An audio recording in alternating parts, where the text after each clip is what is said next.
नमस्कार दोस्तों, आप सभी का स्वागत है हमारे चैनल कबीर जुडिशियल क्लासेज में। साथियों, आज हम सभी लोग कंटिन्यू करेंगे एमपी जुडिशरी की सीरीज को। लास्ट वीडियो में हम लोगों ने कवर किया था 2017 का प्रीवियस ईयर क्वेश्चन पेपर के 100 क्वेश्चन हम लोगों ने कवर किए थे।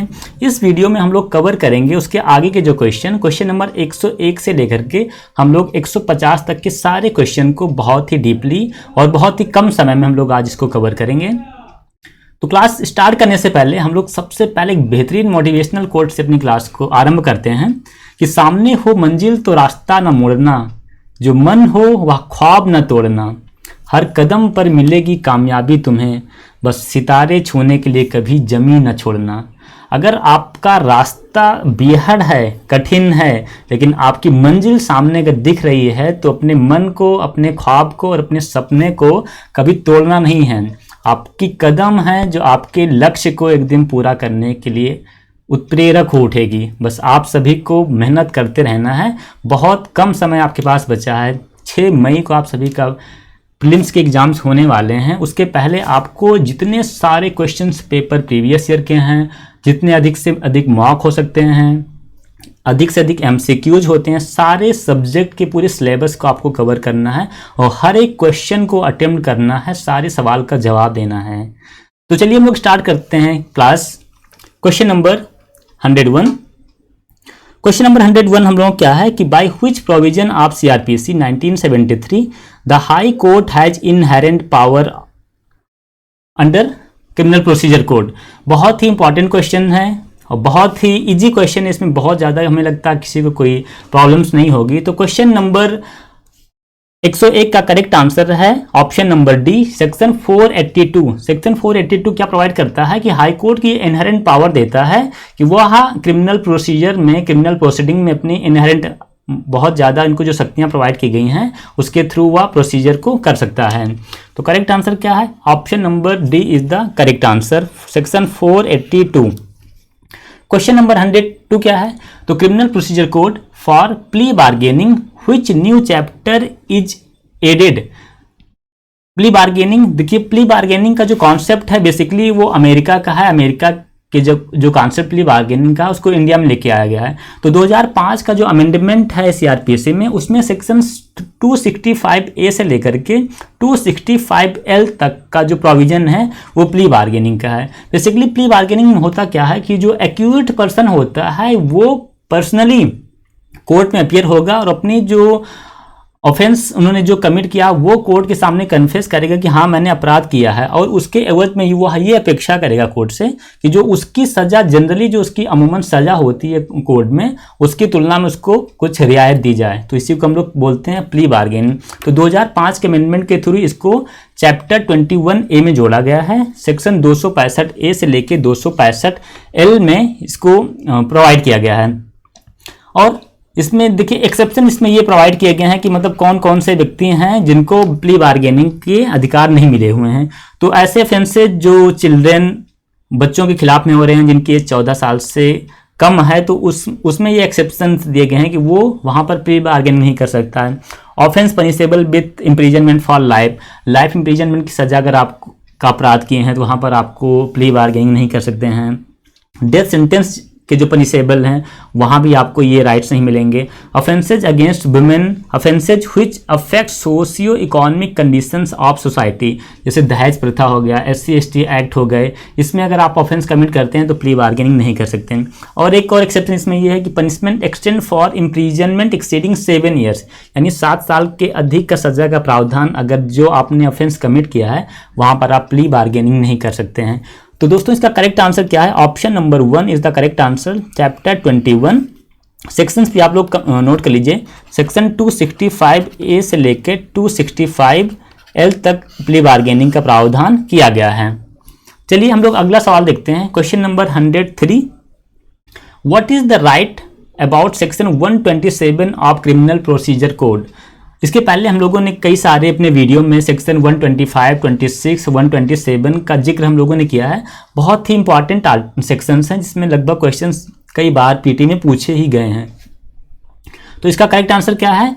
तो जब the magistrate can increase the monthly allowance for the maintenance, good, correct answer 1 is correct answer है। मजिस्ट्रेट कैन डिक्रीज, मजिस्ट्रेट जो मेंटेनेंस का जो ऑर्डर है उसको कम भी कर सकता है।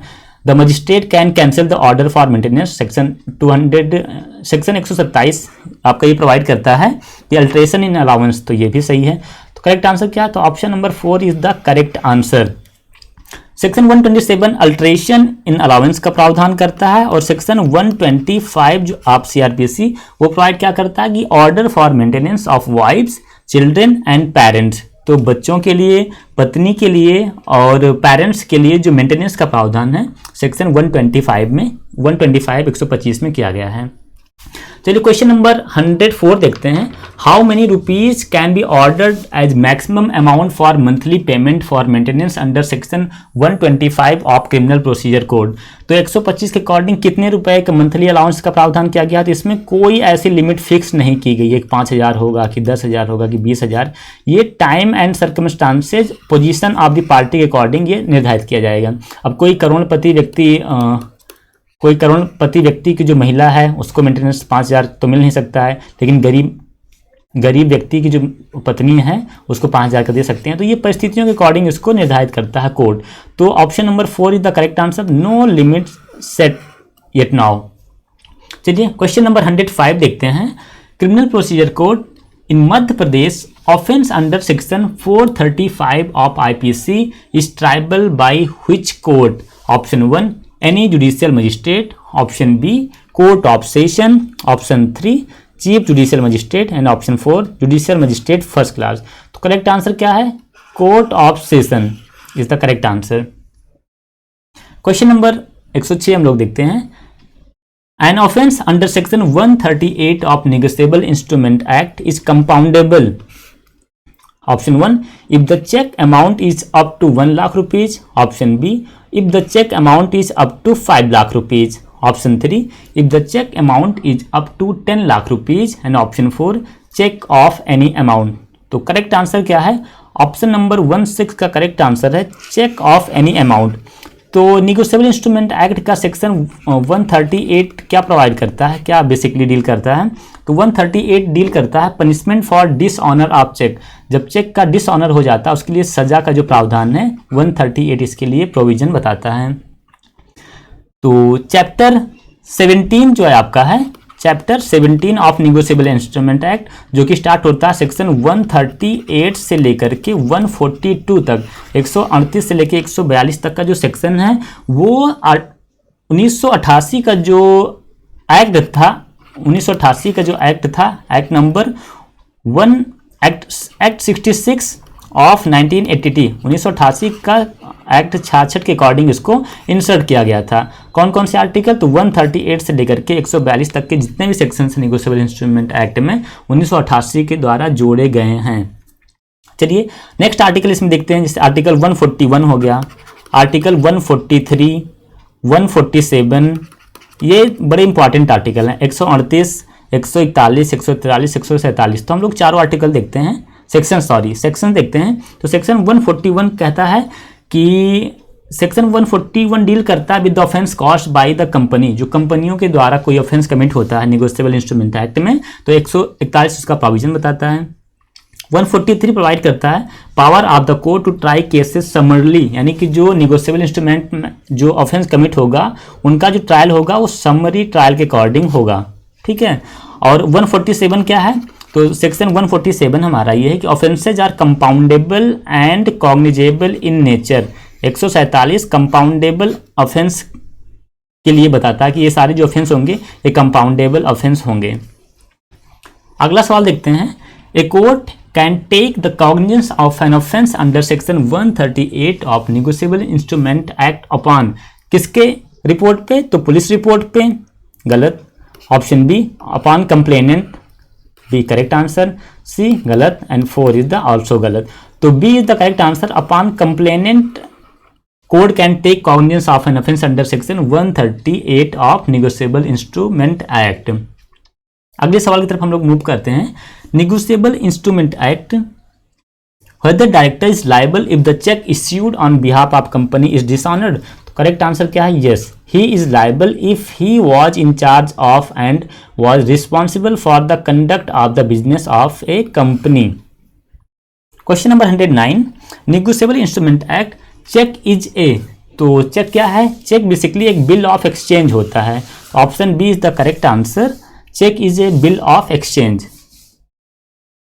100D, under section 138 of negotiable instrument act 1881, maximum punishment of imprisonment and fines is, तो सेक्शन 138 जो आपका डिसऑनर ऑफ चेक है, जिसमें पनिशमेंट कितना दिया जा सकता है? तो इसमें पनिशमेंट का जो प्रावधान है 2 साल तक का प्रावधान है, या फिर जो चेक है उसका जो ट्वाइस अमाउंट, यानी कि 2 साल का सजा, और 2 साल जो इसका जो चेक अमाउंट है उसका ट्वाइस यानी 2 गुना पनिशमेंट दिया जा सकता है। तो करेक्ट आंसर क्या है? 2 year and twice amount of cheque, 4 is the correct answer. चलिए क्वेश्चन नंबर 111 हम लोग देखते हैं, who was Indian women cricket captain in ICC women world cup 2017। तो देखिए 2017 में जो एग्जाम्स हुए थे उसमें कैप्टन उस समय कौन था? तो मिताली राज उस समय भी कैप्टन थी, और आज भी विमेन क्रिकेट टीम की कैप्टन मिताली राज हैं। चलिए इस बार क्वेश्चन क्या पूछे जा सकते हैं कि मतलब ये 2022 का जो वर्ल्ड कप है, विमेन वर्ल्ड कप है, वो कहाँ पर आयोजित हुए? तो न्यूजीलैंड होस्ट कंट्री है, होस्ट कंट्री, और न्यूजीलैंड में इसका आयोजन हुआ है। इसका विजेता कौन है? तो ऑस्ट्रेलिया इसका विजेता है और इंग्लैंड इसका उप विजेता है। ऑस्ट्रेलिया वर्सेस इंग्लैंड के बीच में फाइनल खेला गया था, जिसमें ऑस्ट्रेलिया जीती थी और इंग्लैंड हारी थी। क्वेश्चन नंबर 112 देखते हैं, GST stands for goods and service tax, correct answer. तो गुड्स एंड सर्विस, जीएसटी का फुल फॉर्म क्या होता है? Goods and service tax. तो 101 अमेंडमेंट के थ्रू संविधान में आर्टिकल 279A ऐड करके, आर्टिकल 279A ऐड करके जीएसटी का प्रावधान किया गया है। चलिए जीएसटी किस तारीख से ये भारत में लागू है? तो 1 जुलाई 2017 से GST came into effect from the 1 July and 2017। एक इंपॉर्टेंट क्वेश्चन ये बनता है कि जीएसटी का जो प्रोविजन है वो किस समिति की सिफारिश पर इसको ऐड किया गया था? तो एक केलकर समिति है, केलकर समिति की सिफारिश पे जीएसटी को आर्टिकल 279A में ऐड किया गया है और 101वां संविधान संशोधन के द्वारा। चलिए क्वेश्चन नंबर 113 देखते हैं, रिवर चंबल ओरिजिनेट्स फ्रॉम, तो चंबल रिवर का उद्गम स्थल कहाँ से है? Multai, option B Amarkantak, option 3 Janapav hills and option 4 near Raisen. तो करेक्ट आंसर क्या है? जनपाव हिल्स महाव से चंबल नदी का उद्गम स्थल है। चलिए इंपॉर्टेंट, हर एक एग्जाम में ये पूछ लिया जाता है कि इस नदी का उद्गम स्थल कहाँ है। तो 3-4 नदियों का जो मेरी जानकारी में है मैं आपको बता दे रहा हूँ। तो चंबल का उद्गम स्थल तो जनपाव हिल्स में है। नर्मदा का उद्गम स्थल कहाँ से है? तो नर्मदा का उद्गम स्थल है अमरकंटक में। केन और बेतवा नदियाँ, केन एंड बेतवा नदी का उद्गम स्थल कहाँ से है? तो भोपाल शहर से केन और बेतवा नदी का उद्गम स्थल माना जाता है। सोन नदी का कहाँ से है? तो सोन नदी का उद्गम स्थल अमरकंटक के अन्नूपुर जिला से है, अमरकंटक के अन्नूपुर जिले से है, ठीक है। और सिप्रा नदी है, एक सिप्रा नदी है मध्य प्रदेश की। तो सिप्रा नदी कहाँ से निकलती है? तो बिंद की जो पहाड़ी है इंदौर में बिंद की पहाड़ी से सिप्रा नदी का उद्गम स्थल है। तो नर्मदा का उद्गम स्थल कहाँ से? अमरकंटक से है। केन और बेतवा भोपाल में है। सोन नदी का उद्गम स्थल कहाँ से है? तो अमरकंटक के अन्नूपुर जिला से। सिप्रा नदी का उद्गम स्थल है बिंद की पहाड़ी इंदौर से। अगले क्वेश्चन की तरफ हम लोग चलते हैं। Question number 14, which of the following place is famous for sun temple. तो सूर्य मंदिर के लिए कौन फेमस है? तो बहुत इजी क्वेश्चन है, कोणार्क फेमस है सूर्य के मंदिर के लिए। तो और सवाल इसमें बहुत महत्वपूर्ण एक सवाल है कि मतलब भारत का पहला 100% सौर ऊर्जा से संचालित मंदिर है ये कोणार्क। भारत का पहला 100% सौर ऊर्जा से संचालित मंदिर है, जिसे ब्लैक पैगोडा भी इस के नाम से भी इसे जाना जाता है। और इसका निर्माण किसने करवाया था? तो गंग वंश का जो शासक नरसिंह देव फर्स्ट गंग वंश का जो शासक था उसने इसको बनवाया था। Question number 115, how many states touch the boundary of MP. Madhya Pradesh कितने राज्यों के साथ बाउंड्री साझा करता है? तो 5 राज्यों के साथ मध्य प्रदेश बाउंड्री साझा करता है। कौन कौन से राज्य हैं वो? तो उत्तर प्रदेश हो गया, छत्तीसगढ़ हो गया, महाराष्ट्र, गुजरात, राजस्थान, इन 5 राज्य हैं। उत्तर प्रदेश, छत्तीसगढ़, तीसरा है महाराष्ट्र, चौथा है आपका गुजरात और पांचवा है राजस्थान। तो इन 5 राज्यों से मध्य प्रदेश राज्य की सीमाएं एक दूसरे से साझा करते हैं, उत्तर प्रदेश, छत्तीसगढ़, महाराष्ट्र और Gujarat. Question number 116, India's first bullet train proposed project connects. तो भारत की जो पहली बुलेट ट्रेन है कहाँ से कहाँ तक है, तो मुंबई से लेके अहमदाबाद, मुंबई से लेके अहमदाबाद, इसका नाम क्या है, Mumbai Ahmedabad bullet train project. और इसका पहला स्टेशन कौन सा है, तो सूरत इसका पहला स्टेशन होगा। ये किसी वनडे के एग्जाम में पूछा गया था कि जो इंडिया की फर्स्ट बुलेट ट्रेन है उसका पहला स्टेशन कहाँ पर है, तो सूरत इसका पहला स्टेशन होगा, आप सभी को याद रखना है। Question number 117, the last Mughal emperor was. तो मुगलों का अंतिम शासक कौन था, तो करेक्ट आंसर है Bahadur Shah Zafar is the last emperor of Mughal emperor. पहला शासक कौन था, तो 1526 में बाबर ने मुगल वंश की स्थापना की है। 1526 से लेकर 1527, 28, 29 इन 4 साल में बाबर ने ताबड़तोड़ 4 बड़े बड़े युद्ध लड़े जिन्होंने बाबर और मुगलों को एक महान ख्याति प्रदान की। तो 1526 में बाबर ने पानीपत का युद्ध लड़ा था, किसके किसके मध्य हुआ था, तो बाबर वर्सेस इब्राहिम लोदी के मध्य, जिसमें बाबर जीत जाता है। खानावा का युद्ध हुआ था 1527 में, जिसमें किसके मध्य हुआ था, तो बाबर वर्सेस मेवाड़ के शासक राणा सिंह के मध्य हुआ था, जिसमें राणा सिंह की पराजय होती है।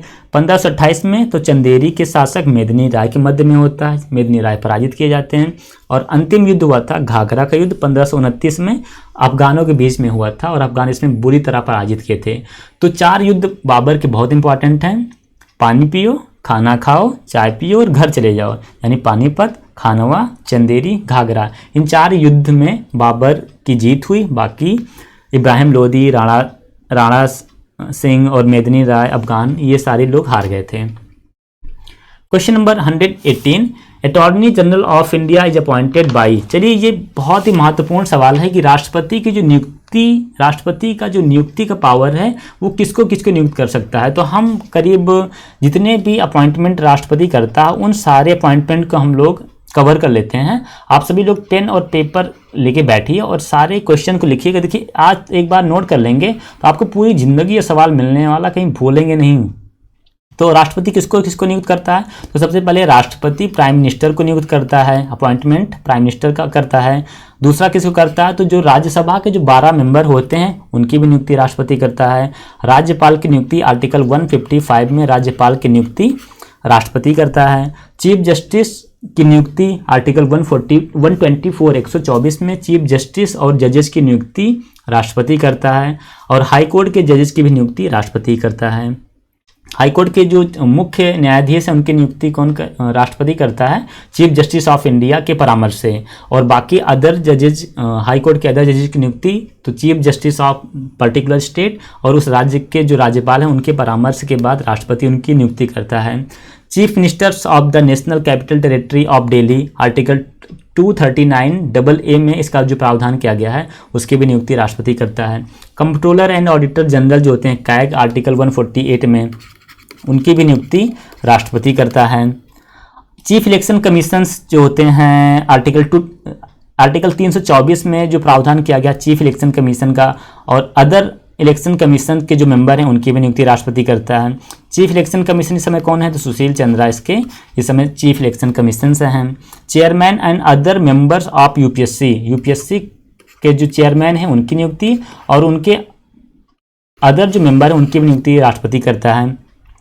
तो यूपीएससी का जो गठन का प्रावधान है वो आर्टिकल 315 में है और 316 में इनके जो मेंबर हैं इनकी नियुक्ति राष्ट्रपति करेगा। 316 में attorney general article 76, correct answer इसका ही है। Attorney general of India article किस में है, तो आर्टिकल 76 में अटॉर्नी जनरल ऑफ इंडिया का प्रावधान किया गया है। इस समय कौन है इसके अटॉर्नी जनरल ऑफ इंडिया, तो K Venugopal attorney general of India हैं। तो करेक्ट आंसर इसका क्या, option number B is the correct answer. और किसकी नियुक्ति राष्ट्रपति करता है, तो ambassadors and high commissioner to the other country उनकी नियुक्ति भी राष्ट्रपति करता है। Officers of the all India services, all India जो सर्विसेज के जो ऑफिसर्स होते हैं जैसे आईएएस हो गए, आईपीएस हो गए, आईएफएस हो गए, इनकी भी नियुक्ति राष्ट्रपति करता है आर्टिकल 312 में। तो इतने सारे लोगों की नियुक्ति कौन करता है, राष्ट्रपति करता है। एक बार हम लोग फिर से रिवाइज कर लेते हैं। प्राइम मिनिस्टर की नियुक्ति राष्ट्रपति करेगा। जो 12 मेंबर होते हैं राज्यसभा के उनकी नियुक्ति, राज्यपाल की नियुक्ति 155 में, चीफ जस्टिस और अदर जजेज of supreme court and high court उनकी भी नियुक्ति करता है। Chief ministers of the national capital territory of the Delhi NCT Delhi article 239 AA में उनकी भी नियुक्ति राष्ट्रपति करेगा। Controller and auditor general article 148 CAG की नियुक्ति राष्ट्रपति करेगा। Chief election commissioner and other election commissioner article 325 में उनकी भी नियुक्ति राष्ट्रपति करेगा। Chairman and other member of UPSC, attorney general article 76, ambassador and high commissioner to the other country and officers of all India services, इनकी सब की नियुक्ति राष्ट्रपति ही करेगा। ठीक है, आप मुझे लगता है कि आपको सारी चीज़ें क्लियर हो गई होंगी। अब आप कभी नहीं भूलेंगे कि मतलब राष्ट्रपति किसकी नियुक्ति करता है, किसकी नियुक्ति नहीं करेगा। इनकी सबकी नियुक्ति राष्ट्रपति करता है। चलिए question number 119, diabetes is caused by, तो डायबिटीज किसके द्वारा होता है? 119 का करेक्ट आंसर है पैंक्रियास डिसऑर्डर के द्वारा डायबिटीज होता है। 120, in Indian polity which one is supreme, तो constitution of India is the supreme in Indian polity, भारत की राज्य व्यवस्था में constitution of India supreme power दिया गया है। Boundary line drawn on map between India and China, Bharat और चाइना के मध्य में जो बाउंड्री लाइन है उसको हम लोग क्या बोलते हैं? तो मैकमोहन लाइन बोलते हैं। और रेड क्लिफ जो लाइन है वो भारत और पाकिस्तान के मध्य की सीमा को बोलते हैं। डूरन लाइन भारत और अफगानिस्तान की सीमा के बीच की लाइन को डूरन लाइन बोलते हैं। भारत, अफगान, पाक, चीन। Question number 122, Antyodaya program is associated with, तो अंत्योदय प्रोग्राम किसके लिए है? तो upliftment of poorest of the poor, गरीब से भी जो गरीब व्यक्ति का, जो समाज का व्यक्ति है उसको अंत्योदय स्कीम के द्वारा उसको अनाज दिया जाता है। Question number 123, chairperson of NITI Aayog, तो नीति आयोग का चेयरपर्सन कौन होता है? तो प्राइम मिनिस्टर उसका चेयरपर्सन होता है। तो नीति आयोग की पहली बात, सबसे पहले नीति आयोग की गठन कब हुआ? तो नीति आयोग का स्थापना हुआ था 1 जनवरी 2015 से नीति आयोग एग्जिस्ट में आया है योजना आयोग के स्थान पर। ठीक है, चेयरपर्सन इसका कौन होता है? तो प्राइम मिनिस्टर होता है। और पहला वाइस चेयरमैन कौन था? तो अरविंद पनगड़िया नीति आयोग के पहले चेयरमैन, वाइस चेयरमैन हैं। और पहला सीईओ कौन है? अमिताभ कांत। और वर्तमान में वाइस चेयरमैन कौन है? तो राजीव कुमार। ठीक है, राजीव कुमार वर्तमान में वाइस चेयरमैन हैं। और सीईओ कौन है? तो सीईओ इसके हैं अमिताभ कांत। पहला वाइस चेयरमैन अरविंद पनगड़िया और चेयरमैन ऑफ नीति आयोग कौन होता है? तो प्रधानमंत्री होता है। 2015 में एग्जिस्ट में आया है योजना आयोग के स्थान पर। भारत का इसको थिंक टैंक बोला जाता है। Question number 124, name of parliament of Israel, तो इजराइल की पार्लियामेंट को क्या कहते हैं? तो इजराइल की जो पार्लियामेंट है उसको नेसेट बोलते हैं। करेक्ट आंसर क्या है? नेसेट। जिसे इजराइल की संसद का नाम नेसेट है। जापान की संसद क्या नाम है? अमेरिका की संसद हो गया, रूस की संसद है, भारत की संसद। तो इजराइल की संसद को नेसेट बोलते हैं। जापान की संसद को डाइट बोलते हैं, डाइट। अमेरिका की संसद को क्या बोलते हैं? तो अमेरिका की संसद को बोलते हैं United states Congress, United states Congress. रूस की संसद को ड्यूमा कहा जाता है और भारत की संसद को बोला जाता है parliament of India. Question number 125, ice hockey is the national game of, तो आइस हॉकी किसका नेशनल गेम है? तो कनाडा का नेशनल गेम है।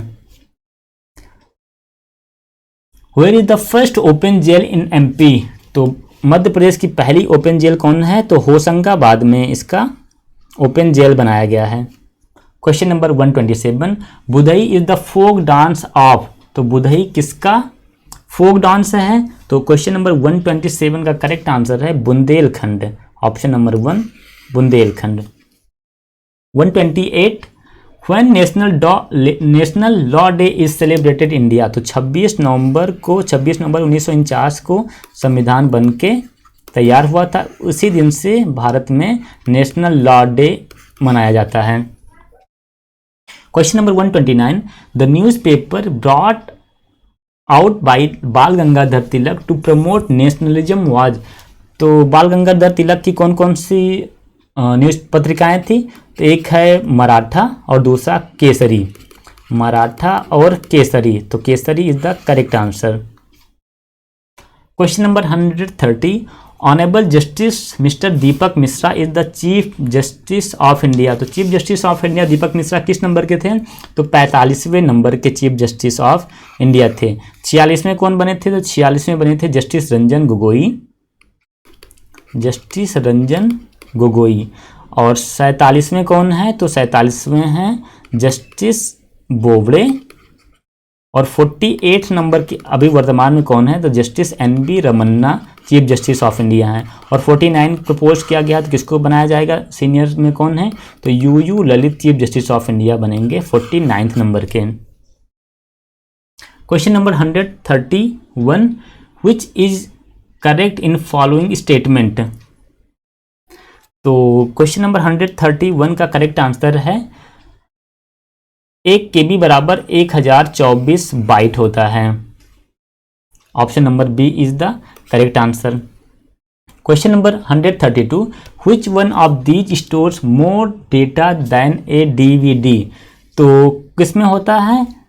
तो 132 का करेक्ट आंसर है blue ray disc. Question number 133, तो ब्रेन ऑफ एनी कंप्यूटर, तो CPU को brain of any computer system कहा जाता है। क्वेश्चन नंबर 134, तो in window shortcuts is use to close the currently active application window. तो किस विंडो के द्वारा एप्लीकेशन को लैपटॉप या कंप्यूटर में बंद किया जाता है? तो Alt F4 के द्वारा इसको बंद किया जाता है। Question number 135, HTTP stands for. तो HTTP मतलब क्या होता है? Hyper text transfer protocol. Option 1 is the correct answer. Full form of GUI। तो GUI का फुल फॉर्म क्या होगा? तो graphical user interface. C is the correct answer. Question number 137, to insert header and footer click on which menu. तो insert और header को click करने के लिए कौन सा बटन क्लिक करना पड़ेगा? तो इंसर्ट में जाके आप हेडर एंड फुटर को लगा सकते हैं अपने किसी भी प्रोजेक्ट में। Question number 138, amongst of these which is the largest unit of storage. तो कंप्यूटर का सबसे बड़ा यूनिट कौन सा होता है स्टोरेज में? तो सबसे बड़ा कौन सा होता है? Option number 4 is the correct answer, PB। तो चलिए हम लोग देख लेते हैं ये क्वेश्चंस। लगभग देखिए इसके पहले भी क्वेश्चन पूछा गया था, KB में कितना होता है, MB में कितना होता है, GB में क्या होता है, TB PB क्या होता है। तो देखिए बेसिकली जो सबसे छोटी इकाई क्या होती है? बिट होती है। उसके बाद क्या होती है? बाइट होती है।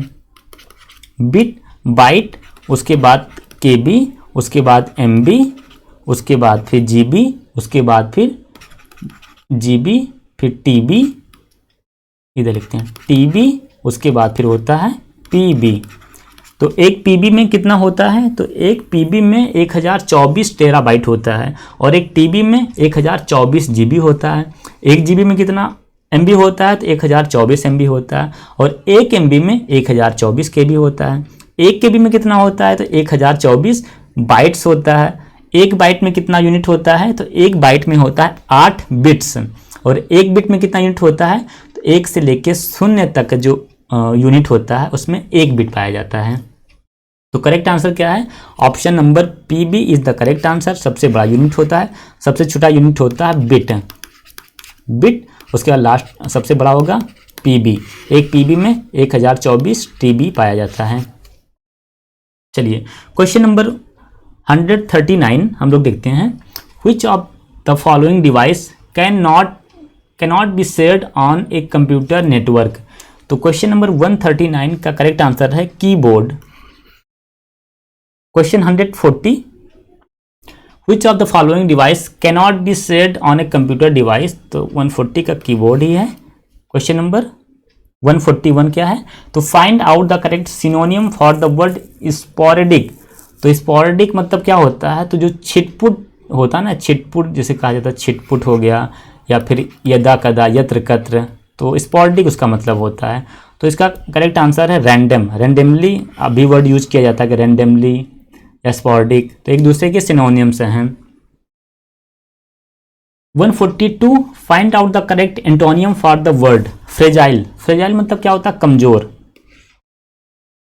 ठीक है, तो 142 का एंटोनियम कौन होगा? तो फ्रेजाइल मतलब कमजोर, स्ट्रांग मतलब होता है मजबूत। 143 please place the book space the disc.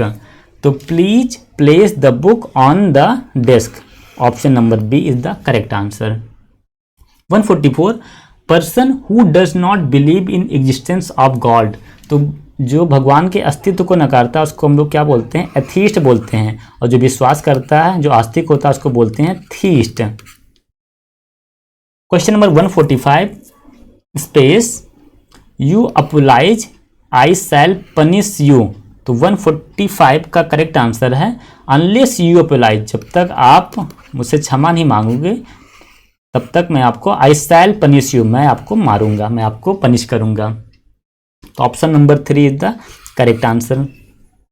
146 a disease which spreads by contact is called. तो जो कांटेक्ट के थ्रू डिजीज फैलते हैं उनको क्या हम लोग बोलते हैं? Contagious. Question number 147 find the correctly spelled word. तो इसका करेक्ट आंसर क्या है? 146 का